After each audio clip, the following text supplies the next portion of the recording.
वचन दिले तू मला मालिकेच्या आजच्या भागामध्ये आपण पाहणार आहोत की ऊर्जा आणि पद्मा आता बोलत असतात. तर ऊर्जा ही पद्माला सांगत असते की तुला काही झालं ना तरीसुद्धा या सगळ्या गोष्टीसाठी तयार व्हावंच लागणार आहे. कारण बघ, जर आपण आपल्या पद्धतीने जर करायला गेलो ना तर यांचा काही टिकाव आपल्यासमोर लागणार नाही. आणि मुळात ना हर्षवर्धन यांना असं वाटतंय की विक्रांतचं लग्न जर तुझ्यासोबत होणार असेल तर ते जिंकणार आहेत. पण हे त्यांच्या लक्षात येत नाही आहे की इथेच त्यांची हार आहे आणि त्यांची हार तर मिस करणार आहे असं देखील आता म्हटलेलं असतं. मग तेव्हाच ना दुसरीकडे या सगळ्या काही गोष्टी होत असतात तेव्हा ऊर्जाने पद्माला लग्नाला होकार द्यायला सांगितलेला असतो. पद्मा म्हणत असते पण हे सगळं काही कसं पॉसिबल आहे. पण ऊर्जाने तिला समजावलेलं असतं की या सगळ्या गोष्टी पॉसिबल आहे आणि तू करू शकतेस. मी तुला सांगते ना या सगळ्यात मी तुला कुठेही सोडणार नाही एकटीला, मी तुझ्या कायम सोबतच असेन असं देखील आता तिने सांगितलेलं असतं. मग आता या गोष्टी तिने सांगितल्यामुळे पद्माला पण हायसं वाटत असतं. पण पद्माला मनामध्ये भीती असते की पुढे नेमकं तू काय करायचं ठरवलंयस ते तरी सांग. तेव्हाच ना पद्माला ऊर्जा सांगत असते की बघ, आता तरी मी तुला इतकंच सांगू शकते की आपल्याला काहीतरी मार्ग काढायचा आहे. पण थोडा वेळ दे मला, मी नक्कीच या सगळ्यातून मार्ग काढेन. याही गोष्टी आता सांगितलेल्या असतात. तेच आता दुसरीकडे पाहायला मिळत असतं की पण मला एक गोष्ट कळत नाही, यामध्ये दिव्याचा काय हात आहे हेच मला समजत नाही आहे. कारण दिव्या या सगळ्यामध्ये हर्षवर्धनला का मदत करते यामागचं रहस्य कळायला हवं असंही आता बोललं जात असतं. तेच आता दुसरीकडे आदित्य जो आहे तो सुद्धा दिव्याला विचारत असतो की तुझा आता या सगळ्याशी काय संबंध आहे. मग तेव्हाच ना ती म्हणत असते की तुला मी का सांगू माझा काय संबंध आहे, कारण मला ना बाबांना मदत करायची. कोणत्या गोष्टींमध्ये बाबांना मदत करतेस हे कळतंय का? या अशा फालतू गोष्टींमध्ये तुला माहीत नाही आहे तो शिर्के कसा आहे तो. अगं तो शिर्के तुला माहीत नाही आहे म्हणूनच तुला सांगतोय. माझं जरा गोष्ट ऐक, समजतोय त्या गोष्टी सांगितलेल्या ऐक. कारण तो शिर्के ना कधीही कोणाचाही काटा काढू शकतो. तो जर ऊर्जाच्या जीवावर उठू शकतो तर तुझं काय, तुझ्याही जीवाचं तो बरं वाईट करू शकतो. या सगळ्या गोष्टी तू कशा काय विसरू शकतेस, मुळात मला तेच कळत नाही आहे. मग माझ्या जीवाचं ना काय व्हायचं आहे ते होऊ दे, तुम्ही कशाला एवढा विचार करताय. माझं जे काही होईल ना ते मी बघून घेईल असंही आता दिव्या जी आहे ती आदित्यला सांगत असते. पण मी ठरवलंय ना, मला जे हवंय ते काम पूर्ण होत नाही तोपर्यंत मी ह्या सगळ्या काही गोष्टी करणारच आहे असंही आता म्हटलं जातं. पण आदित्य तिला विचारतो की हे सगळं तू कशासाठी करतेस. त्याच वेळेला ती सांगते की माझं आणि बाबांचं तसं डील झालं आहे, या घरामध्ये मला मान मिळत नाही, सन्मान मिळत नाही. या घराचे जे दागदागिने आहेत त्या सगळ्या काही गोष्टी, ह्या सगळ्यावर हक्क मला ते देणार आहेत आणि यासाठी मी त्यांची साथ देत आहे. मग तेव्हा या सगळ्या गोष्टी तू आजीशी बोलशील तरीही तुझे प्रॉब्लेम सॉल्व्ह होतील. मग कशाला एवढा विचार करतेस, आजीला किंवा आईशी बोल ना. पण हे सगळं नको करूच असं देखील आता तो बोलून तिला समजावत असतो. पण तरीसुद्धा ना ते बोलणं काही केल्या ऐकायचं नसतं. आता तिने सरळ सांगितलेलं असतं की मला तुमचं काहीच बोलणं ऐकायचं नाही आहे. ठरवलंय, मला बाबा जर त्यांचं काम केल्यानंतर एवढ्या सगळ्या गोष्टी देणार आहेत तर मला ते सगळं काही हवंय. तर आदित्य तिच्यावर भडकतो. आदित्य म्हणतो की तुला इतकं सगळं सांगूनसुद्धा फरक पडत नाही आहे, काय बोलू मी आता, माझ्याकडे बोलण्यासारखं ना असं काहीच उरलेलं नाही आहे असंही आता तो म्हणू लागतो. तर दिव्याही त्याला म्हणत असते की तू मग या सगळ्यामध्ये पडूही नको, कारण या घरामध्ये मला जो मान सन्मान भेटायला हवा ना तो भेटत नाही आहे आणि त्याचसाठी ना मी काही देखील करू शकते असं देखील ती आता आदित्यला सांगत असते. आदित्य म्हणतो मग पुढे जे काही होईल त्याला सर्वस्वी तू जबाबदार असशील, तूच या सगळ्या काही गोष्टी हँडल करशील. मग माझ्याकडे बिलकुलही तू येऊ नकोस, मग बघ तेव्हा तुझं काय होतंय ते असंही आता म्हटलं जातं. तेच आता दुसरीकडे पाहायला मिळत असतं.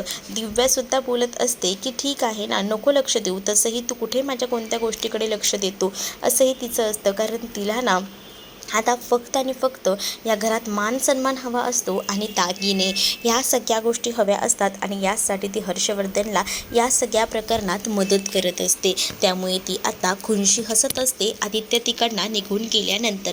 तेच दुसरीकडे आता शौर्य ऊर्जाची वाट बघत तिथे थांबलेला असतो. ऊर्जा कधी येते, कारण घरात ना त्यांना काहीच बोलता येत नसतं आणि त्यामुळेच त्याला ना तिचा निर्णय ऐकायचा असतो की पद्माच्या केसच्या बाबतीत काय तिने निर्णय घेतला आहे.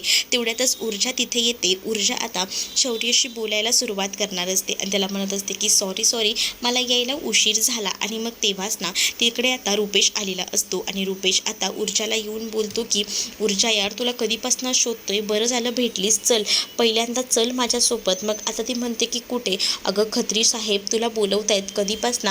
अगं त्या रॉयच्या केसबद्दल सुद्धा त्यांना डिस्कस करायचं आहे आणि त्याचबरोबर चल आता. मग ती म्हणते की थोडा वेळ थांब ना, मी अर्धा तासाने येते.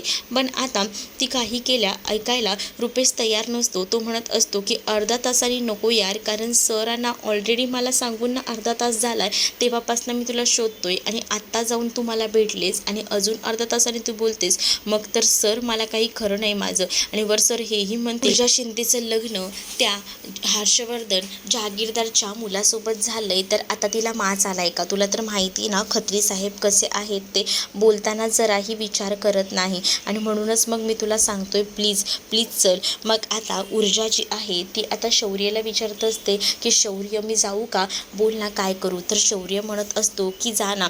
मग तेवढ्यातच ना रुपेश म्हणतो की अच्छा म्हणजे आजकाल नवऱ्याच्या परवानगीशिवाय काहीच करत नाही का? मग शौर्य म्हणतो तसं काही नाही. ऊर्जा म्हणते की पटकन मी अर्धा तासात इकडनं काम करते आणि मग आपण डायरेक्ट घरीच भेटूया. तेव्हा शौर्याला आठवतं की ऊर्जा आता कोणत्या संकटात आहे ते, कारण ती रॉयची केस आणि या सगळ्याबद्दल ऊर्जाने आधीच शौर्याला सांगितलेलं होतं. जेव्हा शौर्याचा हात मोडलेला होता त्यावेळेला त्या गोष्टी सगळ्या काही तिने सांगितलेल्या होत्या. हे सगळं काही आता शौर्याला आठवतं. सोबत तिने त्याला पैसे दिलेले असतात आणि ते पैसे उसने घेतलेत म्हणून तिला त्या खत्री सरांसाठी हे काम करावं लागतंय, याही गोष्टी आता आठवत असतात. म्हणूनच शौर्य आता त्या सगळ्या गोष्टींचा विचार करत असतो. त्याला आता कळतं की ऊर्जा सगळीकडनं कशी अडकलेली आहे. कामाचं प्रेशर तिला तर खूप आहे, पण आता करेल तरी काय? ते तर तिला करावंच लागणार आहे. तेच दुसरीकडे आता हर्षवर्धन आपल्या रूममध्ये पुस्तक वाचत बसलेला असताना तिथे आता ही विजया आलेली असते आणि विजया आता हर्षवर्धनला बोलत असते की मला जरा तुमच्याशी बोलायचं आहे. त्यावर हर्षवर्धन बोलतो की मला माहिती आहे तुला कोणत्या विषयावर बोलायचं आहे. विजया म्हणते मग सांगा ना, विक्रांतचं लग्न पद्मासोबत लावायचा हा टास तुम्ही का ठेवला आहे? मग तेव्हाच हर्षवर्धन विजयाला सांगतात की तुला याबद्दल तर कळलं आहे तुझ्या त्या लाडक्या सुनेकडनं, मग तुला हेही कळलं असेल ना की हे लग्न मी कशासाठी करतोय. तिने तर तुला ॲफिडेविटबद्दल सुद्धा सांगितलं असेल. मग आता बोल काय बोलला ते, असंही आता इकडे हर्षवर्धन हे विजयाला म्हणत असतात. विजया म्हणत असते की नाही, मला तिने सगळ्या काही गोष्टी नाही सांगितल्या, जेवढ्या मोजक्या आहेत ना तेवढ्याच गोष्टी तिने माझ्यासोबत शेअर केल्या आहेत असंही आता म्हटलं जातं. मग नक्की तुमचं काय बोलणं झालं हे तर सांग. मग तेव्हाच ना विजया म्हणत असते की आमचं डिटेलमध्ये असं काही बोलणं झालेलं नाही आहे, पण तुम्ही मला सांगा की काय झालं आहे, काय घडलं आहे ते. तुम्ही सांगितल्याशिवाय मला काहीच गोष्टी समजणार नाही आहेत, त्यामुळे प्लीज मला सांगा. मग तेव्हाच ना हर्षवर्धन सगळ्या गोष्टी सांगायला सुरुवात करतात. म्हणजेच आता हर्षवर्धन सांगत असतात की मी मुद्दामून विक्रांतचं लग्न पद्मासोबत करायचं ठरवलं आहे. तिला आता ॲफिडेविटचे पेपर दिले आहेत. ते पेपर बघून मला माहिती आहे की ती फक्त पैशांसाठी या लग्नाला तयार झालेली असणार आहे. मुळात आम्हाला हेच दाखवायचं आहे की ह्या सगळ्या काही गोष्टी कशा मुद्दामून केल्या जात आहेत ते, आणि म्हणूनच मी हा सगळा डाव आखलेला आहे. आणि तुला तर माहिती आहे की तिने आत्तापर्यंत ह्या सगळ्या गोष्टींचा विचार करून लग्नाला होकार द्यायचा सुद्धा निर्णय घेतला असणार आहे, कारण तिच्यासारख्या मुलीच्या तोंडावर जर 5 पैसे फेकून मारले ना तर ती सुद्धा शांत बसते, अशीच आहे ती, आणि तेच तिच्या बाबतीत केलेलं आहे. आणि मग यावेळी तर ना ऊर्जाचं सुद्धा ऐकणार नाही, हेही मला माहिती आहे. इथे हर्षवर्धनला काही वेगळं वाटत असतं तर तिकडे ऊर्जाने वेगळंच प्लॅनिंग केलेलं असतं. पण इकडे हर्षवर्धन स्वतःच्या अकलेचे तारे तोडत असतो आणि विजयाला त्याबद्दल सांगत असतो. तो म्हणत असतो की मी या सगळ्या गोष्टी अशा केल्या आहेत ना की मला दाखवायचं आहे शिर्केंना की मी तुमच्यासोबत आहे. शिर्केंना ह्या अशा गोष्टी सांगितल्या ज्यामुळे शिर्के जे आहेत ते माझ्यासोबत आहेत असं त्यांनाही वाटतंय. आणि मुळात ना त्यांनीसुद्धा आता तो लग्नाला होकार का का दिला आहे, तर मला ना या केसमधनं बाहेर पडायचं, या केसमध्ये गुंतून नाही राहायचं आहे. मग तेव्हाच विजया म्हणते की तुम्हाला असं वाटतं का ती ऊर्जा तुम्हाला या सगळ्यातनं निवांतपणे बाहेर पडू देईल? मला तर कोणत्याच गोष्टी वाटत नाहीत की ती तुम्हाला बाहेर पडू देईल असं. तेव्हा आता इकडे मी तर ऑलरेडी या सगळ्यामध्ये एकच प्लॅनिंग केलेलं आहे, ते म्हणजे मला तर पूर्ण खात्री आहे की या सगळ्यामध्ये ना विक्रांत आणि तीर्थाचं लग्न होणार नाही याची बरोबर सोय मी करून ठेवलेली आहे. म्हणजे ते कसं, मग आता जरी त्यांचं म्हणणं असणार आहे शिर्केंचं की हे लग्न होऊ द्या करून, तरीसुद्धा मी त्यांना सांगणार आहे की हे लग्न होऊ शकणार नाही. कारण मी त्यांना म्हणणार आहे की एकदा का जर विक्रांतचं लग्न दुसऱ्या मुलीसोबत ठरलं असेल, झालं असेल, तर आई या सगळ्याला परवानगी देत नाही आहे. त्यामुळे तीर्थालासुद्धा या सगळ्यातनं मला वाचवता येईल, अशा सगळ्या गोष्टी मी प्लॅनिंग करून ठरवल्या आहे. असंही आता हर्षवर्धन जो आहे तो आता विजयाला सांगत असतो. विजया म्हणत असते की तुम्ही सगळं काही ठरवलं तर आहे, पण बघूया आता किती सगळं मार्गी लागतंय ते. कारण आपल्या घरात ती ऊर्जा आहे आणि ऊर्जा ना कधीही काही करू शकते. त्या मुलीचा खरंच भरोसा नाही. आपण आपल्या तीर्थाला या सगळ्यातना वाचवूया, बाकी मला काही माहीत नाही, असं देखील हर्षवर्धन आता बोलत असतो. तेच आता दुसरीकडे शौर्य जो आहे तो आजीशी बोलायला रूममध्ये गेलेला असतो. शौर्य जेव्हा आजीशी बोलायला रूममध्ये जातो तेव्हा तो म्हणत असतो की आजकाल ना ऊर्जाला माझ्याशी बोलायला वेळच नाही आहे. कारण कामाचा प्रेशर लोड इतका आहे ना की आजी काय सांगू, आणि घरात येऊन जर आम्ही दोघंही जण बोलू तर आमच्याकडे घरात बसून बोलायला एकही जागा नाही आहे. मग काय करणार आहे मला तूच सांग ना. सगळ्या काही गोष्टींचं मरण माझ्याच माथ्यावर आहे. मग तेव्हाच इकडे आता आजी शौर्याला समजावत असते आणि शौर्याला म्हणत असते की तू काळजी करू नको, यातून सुद्धा मार्ग निघेल. आपलं देवदर्शन झालं ना लवकरात लवकर की आपणही या सगळ्यातून प्रयत्न करू बाहेर पडायचे. मग तर झालं, मग नको काळजी करूस तू, असंही आता सांगितलेलं असतं. मग तेव्हाच तो म्हणत असतो की मला मुळात कळत नाही आहे ऊर्जाने काय निर्णय घेतला आहे पद्माच्या बाबतीत, तो तर कळला पाहिजे. पण तुला सांगू का, बाबांनी जे काही ठरवलं आहे ना ते खूपच विचित्र आहे. म्हणजे पद्माचं लग्न त्या विक्रांतसोबत ते करायच्या मागे त्याचा काहीतरी मोठा डाव दिसतोय, असंही आता आजी बोलत असतात. पण या सगळ्यासाठी आपल्याला पद्माला सिक्युरिटी देणं देखील तितकंच गरजेचं आहे. कारण विक्रांत हा पद्माच्या बाबतीत काही करू शकतो, हा कोणत्याही थराला जाऊ शकतो, ही गोष्ट बरोबर माहिती होती. आणि त्यामुळेच आता आजी या शौर्याला सांगत होत्या की पद्माची काळजी आपण घ्यायला हवी, पद्मासाठी सिक्युरिटी गार्ड्स ठेवायला हवीत. आणि तेव्हाच ना शौर्याला सुद्धा ही गोष्ट पटत असते. तर शौर्य म्हणत असतो की आजी तू म्हणतेस ते अगदी बरोबर आहे, पण मी काय म्हणतो ऐकतेस का? आपण ऊर्जाची सुद्धा या सगळ्याबद्दल बोलून घेऊया. पण मुळात ना मला ऊर्जाचं खूपच जास्त टेन्शन आहे. मला कळतच नाही आहे की काय करू ते, आणि त्यामुळेच ना आता कळत नाही आहे की ह्या सगळ्या गोष्टी कशा सॉर्ट आऊट करायच्या ते. त्याबरोबर तू काळजी करू नको, ऊर्जाशी मी बोलून घेणार आहे, असंही आता म्हटलेलं असतं. आणि त्याचसोबत तू आता टेन्शन घेऊ नकोस, कारण आहे ना तीर्थासाठी त्याने एकदम चांगलं प्लॅनिंग केलेलं आहे. त्याला असं वाटतंय की तीर्थाचं लग्न विक्रांतसोबत होणार नाही, आणि यासाठी त्याने या सगळं प्लॅनिंग केले का तर पद्माला ह्या सगळ्यामध्ये वेठीस धरलेला आहे. पण पद्माच्या बाजूने आपण उभं राहणं गरजेचं आहे, असं देखील आता म्हटलेलं असतं. आणि जेव्हा या सगळ्या काही गोष्टी सांगितल्या जातात तेव्हा मात्र आता शौर्यसुद्धा आजीकडे पाहत राहतो. आजीला म्हणतो की तू बोलतेस ते अगदी बरोबर आहे, आपण पद्माचा सुद्धा विचार करायला हवा. पण आता ऊर्जाशी बोलल्यानंतरच आपल्याला बऱ्याच गोष्टी कळणार आहेत. तेच आता दुसरीकडे पाहायला मिळत असतं की हर्षवर्धन हा घरी आलेला असतो आणि हर्षवर्धनला आता तिने ग्लास दिलेला असतो पाण्याचा विजयाने. तेच आता हर्षवर्धनच्या हातातना ग्लास खाली पडतो, तर आता त्या काचा तिथे पडलेल्या असतात. तर जोरात विजय हाक मारून त्यांच्या मेडला बोलवत असते. पण तेव्हाच ना तिथे असणारी ऊर्जा म्हणत असते की थांबा मी उचलते. मग शौर्यसुद्धा तिला काच भरण्यामध्ये मदत करत असतो. हे सगळं तर होत असतं. तेव्हाच ना ह्या सगळ्या गैरसोयी ना पद्मामुळे होत आहेत. जर पद्मा असली असती ना तर आपल्याला या सगळ्या काही गोष्टी करायलाच लागल्या नसत्या. पद्मा नाही आहे ना तेव्हापासून आपले हाल होत आहेत, आणि आपल्या सगळ्यांना पद्माची इतकी सवय झाली आहे ना, ती नसण्याचा आपल्याला त्रास होतोय, असंही आता म्हटलं जातं. हे सगळं आजी मुद्दामून बोलत असते आणि वर हेही म्हणते की आपण आहे ना पद्माला पुन्हा कामाला बोलवायचं का?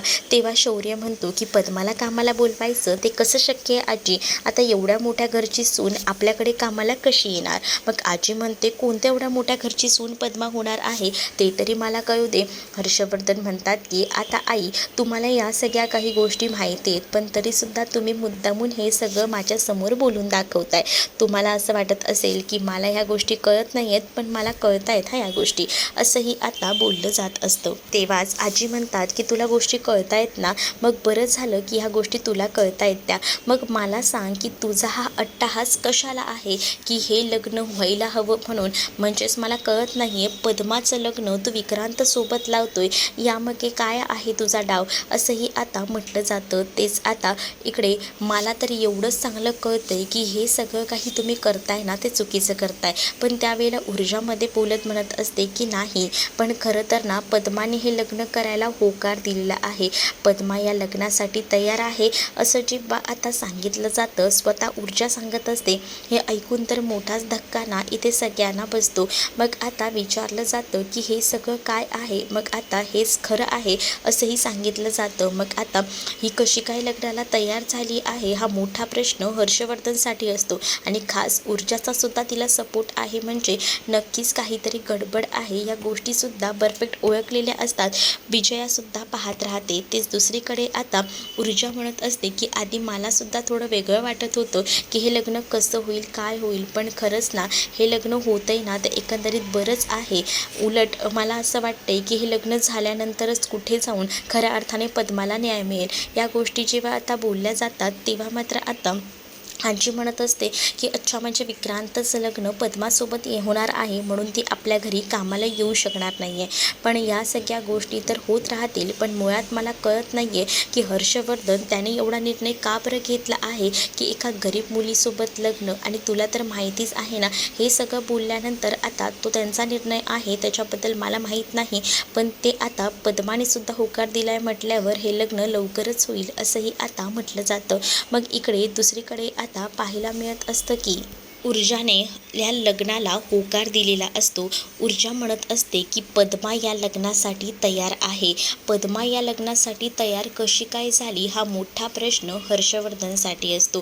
कारण त्याला असं वाटत असतं की उलट ना, जरी पद्मा लग्नाला तयार झाली तरी ऊर्जा काहीतरी त्यावर ॲक्शन घेईल, हे लग्न मोडेल. पण हे तसं होत नाही, उलट ती ह्या लग्नासाठी तयार होते, हीच खूप मोठी गोष्ट होती. आणि त्यामुळेच ना हर्षवर्धनला खूप मोठं कोडं पडलेलं होतं. आणि ते कोडं त्याचं सुटता सुटत नव्हतं, कारण त्याला असं वाटत होतं की काहीतरी वेगळं घडेल, पण इथे भलतंच घडलेलं होतं. आणि त्यामुळेच ना या सगळ्या काही गोष्टी त्याला अशा जरा विचित्र वाटत होत्या. मग त्यावर ऊर्जाने सुद्धा हर्षवर्धनला सांगितलेलं असतं की जो निर्णय झाला आहे तो तुमच्या समोर आहे आणि हा निर्णय हा फायनल आहे. मग तेव्हा शौर्य ही ऊर्जाकडे पाहू लागतो, कारण शौर्यला सुद्धा ऊर्जाने ह्या गोष्टी सांगितलेल्या नसतात की तिने पद्मासोबत बोललेली आहे आणि हे सगळं ठरलंय. शौर्य आता ऊर्जाला म्हणतो की हे सगळं कधी ठरलं. त्यावर ऊर्जा म्हणते की ह्यांनी जेव्हा तिच्याकडे पेपर्स पाठवले ना तेव्हाच त्या गोष्टी ठरल्या. आणि उलट मीच सांगितलं आहे पद्माला की जर एवढं चांगलं स्थळ आले तर नाकारायचं कशाला, जर त्याला चुकीची उपरती होत असेल तर. असं देखील आता मुद्दामूनच ना इथे असणारी ही ऊर्जा बोलून दाखवते. ऊर्जा जेव्हा या सगळ्या काही गोष्टी बोलून दाखवते तेव्हा मात्र हर्षवर्धन पाहत राहतो. हर्षवर्धनला समजत नसतं की ऊर्जाची नेमकी चाल काय आहे. त्यामुळे आता ऊर्जासुद्धा तितक्याच हुशारीने तिरकी चाल चालून हर्षवर्धनला आता चांगल्याच त्याच्या मुसक्या आवळ्याचा प्रयत्न ती करत असते. विजयासुद्धा चकित होते की हे सगळं कसं शक्य झालंय. पण पुढील भागात मध्ये पाहायला मिळतं की ऊर्जा आणि शौर्य जेव्हा बाहेर गेलेले असतात तेव्हा शौर्य आणि ऊर्जा आईस्क्रीम खात असतात. तेव्हाच ना ऊर्जा ही शौर्याला म्हणत असते की आता वाटतंय ना छान. तर शौर्य म्हणत असतो की तुझ्यासोबतचा सगळा प्रसंग जो आहे ते कसं तुझा वेळ जातो ना मला खरंच कळत नाही, आणि आता सुरू व्हायचं का. त्यावर आता शौर्यला ऊर्जा म्हणत असते की काय सुरू करायचं आहे. तेव्हाच ना आता शौर्य जरा रोमॅन्टिक होतो आणि ऊर्जाला तिथेच आता गोल फिरवू लागतो. म्हणजे तो रोमॅन्टिक थोडासा डान्स करतो आणि हळूवारपणे आता ऊर्जाला आपल्या जवळ घेतो. ऊर्जा आणि शौर्य इतके जवळ आलेले असतात ना की त्यांच्या श्वासांचे आवाजसुद्धा त्यांना ऐकू येत असतात. एवढ्या जवळ आता ते चक्क आलेले असतात. आणि तेव्हाच ना इकडे ऊर्जा शौर्यकडे एकटक बघत राहते. मग आता ऊर्जा जेव्हा शौर्यमध्ये हरवते तेव्हा आता शौर्य देखील तिच्या जवळ जात असतो. दोघांमध्येही कमी अंतर उरलेलं असतं, पण त्याच वेळेला शौर्यला आता ऊर्जा सावरणार असते. तर तुम्हाला हा भाग कसा वाटला हे नक्कीच मला कमेंटमध्ये सांगा आणि अशाच नवनवीन भागांसाठी आपल्या चॅनलला सुद्धा सबस्क्राईब नक्कीच करा. चला तर मग भेटूया पुढच्या भागामध्ये. तोपर्यंत टाटा बाय. व्हिडिओ आवडला असेल तर लाईक करायला विसरू नका.